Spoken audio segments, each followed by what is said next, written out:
I want to tell you about someone who did everything right. He heard the same thing that you probably heard. Learn a trade. They're desperate for workers. You'll never be out of a job. So, just like everybody else, he applied 14 times in 1 month. Entry-level postings, apprentice postings, anything that said no experience necessary. He didn't hear back from most of them, but the ones that did answer, well, they wanted experience. Tools, a vehicle, safety tickets, things that nobody mentioned when they told him just to get into the trades. He started wondering something that a lot of people wonder. If the industry needs people this badly, why does it feel like nobody wants me? Now, that confused him. And honestly, it confuses a lot of other people as well.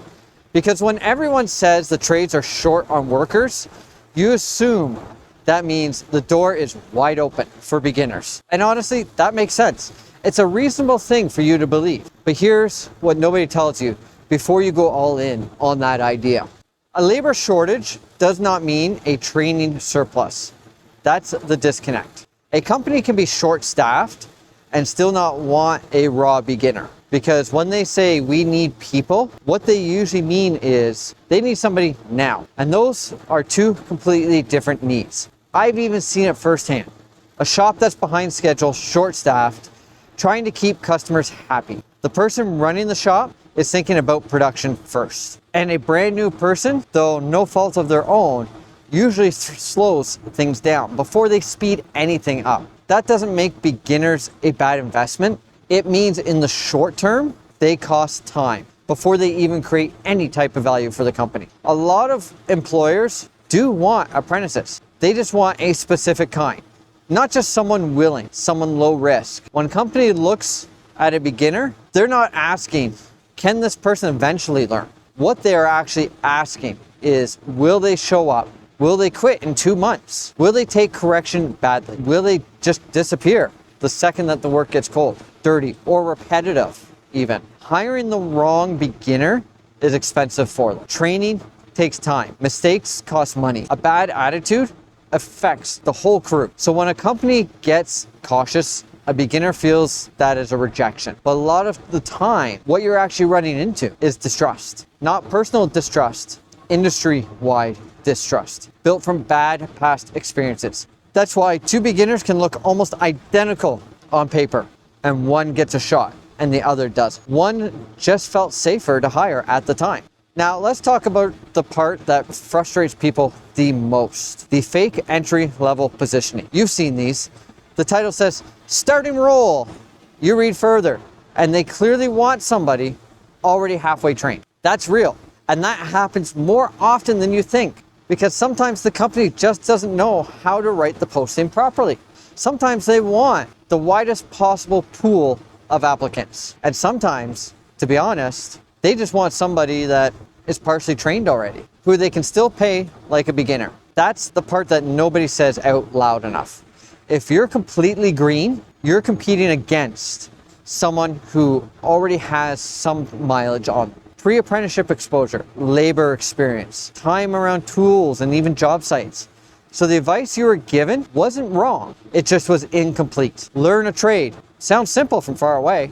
Getting your first chance, it's usually the hardest part. So here's where I think people get discouraged too early. They assume rejection means they're not cut out for the trades. Well, that's not necessarily accurate.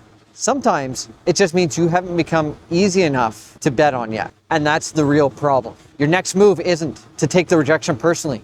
It's to reduce the employer's risk. Stop asking, how do I convince someone that I deserve a chance? So start asking, how do I make it obvious that bringing me on won't be a mistake? That mindset changes everything. Practically, that can mean get your basic safety tickets sorted out before you apply. Maybe go get your driver's license if that's the barrier where you are.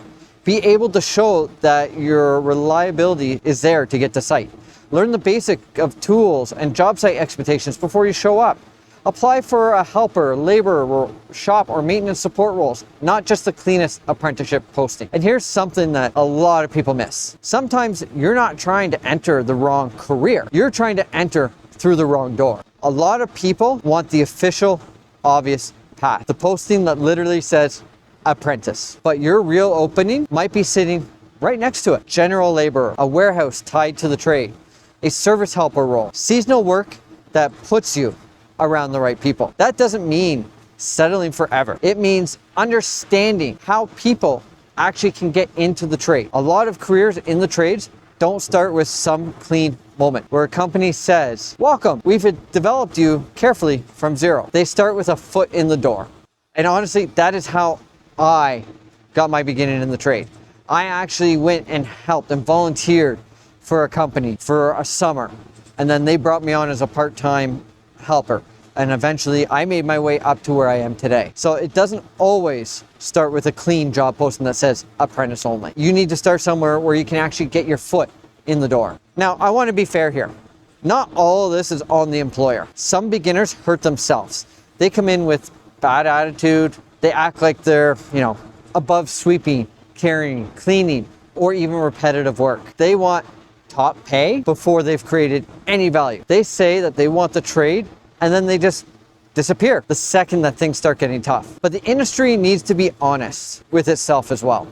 A lot of people giving career advice talk like there's this huge, wide open path for anyone willing to work hard. And sometimes that is just not true. Not in the way they describe it. The path still exists. It's just not always a straightforward path, not always organized, not always beginner friendly. And in some places, the gap between we need tradespeople and we're willing to train beginners properly is really big. That gap is where a lot of people get lost, because when the trades get oversimplified, beginners end up feeling crazy.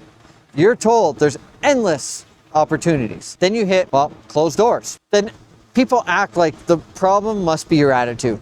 Maybe, sometimes it is, but sometimes the message you were sold was incomplete from the beginning. And you need to hear that so you can respond to it properly instead of spiraling. So the guy from the start, 14 applications, 2 replies, 0 offers. He didn't stop applying to the clean postings. He started applying to the ones next to them. A shop role tied to the trade, something that he actually wanted to get into.